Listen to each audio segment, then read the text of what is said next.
Well, joining me live is Zali Steggall, Independent MP for Warringah. Zali, thanks so much for joining us. So, just as Cam Redden said there, do you agree with the naming and shaming providers that do charge unreasonably high prices for childcare?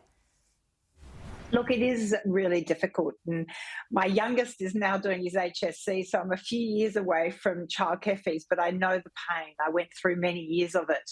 I think we do need to keep this more proportional because it's just unaffordable for families when childcare fees are such a disproportionate amount of families' weekly income. And we know most families are needing to have dual incomes to meet cost of living. So the government did move in making greater assistance toward childcare fees, but I think pretty much most of those gains have been eaten up now by increased fees, and we're seeing through the government's IR laws now the risk that those fees are going to go higher as you've got joint enterprise bargaining that's going to occur around childcare workers. So I think the government really needs to pay closer attention to this sector because it's a massive issue for, in particular, women being able to participate in the workforce. Yeah, and just talking to a few people here who've got newborns and so forth, and they made a good point in terms of not just the price, but trying to even get into a childcare centre. What are your thoughts, Zali, on the daily fee cap as opposed to like an hourly rate as well? The difficulty I've got with one size fit all approaches is it's not the same price to operate a childcare centre in every area of Australia. We saw that during COVID. The government imposed some caps on pricing, but that really disadvantaged childcare centres that are operating in highly inexpensive areas. If I look at my area of Warringah, our real estate prices are incredibly high compared to other areas, so rent is high. So the operational costs of a centre will be higher than other areas. So the difficulty we have if we start saying caps when it comes to a daily rate is that has to be managed against the operational cost of a centre.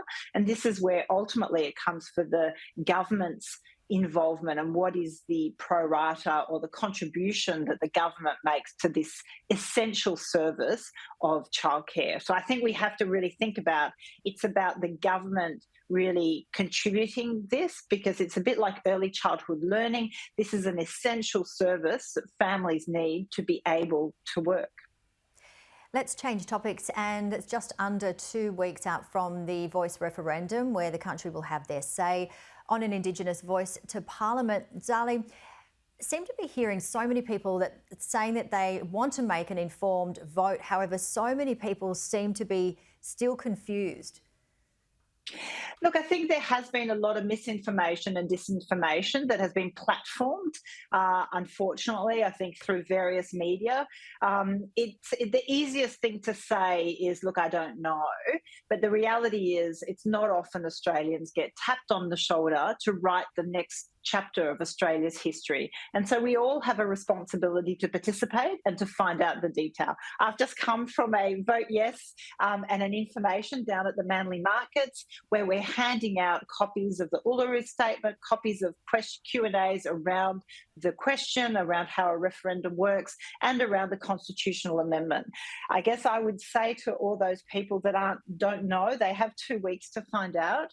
But I think there are two major reasons to vote yes. One is the moral reason of constitutional recognition and making it meaningful recognition.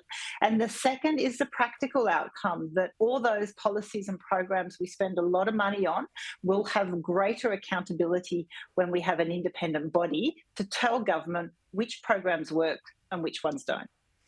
All right, unfortunately we're running out of time, but I did want to just quickly talk about the grand finals because the NRLW kicks off in around 15 minutes. It's 35 degrees. It looks like it's going to be potentially the hottest NRL grand final on record. And of course tonight the Panthers v Broncos. Do you have a particular team? Are you going to be watching? Neither of the finalists are really my team, so I will be watching.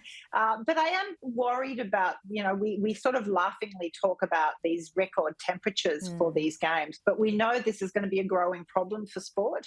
A lot of our outdoor sports simply won't be able to play in these kind of temperatures. We know the tennis has been impacted. And so I think these are parts of our changing climate and changing environment where a lot of our way of life is going to be impacted by global warming. All right, Zali Steggall, always great to see you. Thank you very much for joining us Thank you. today.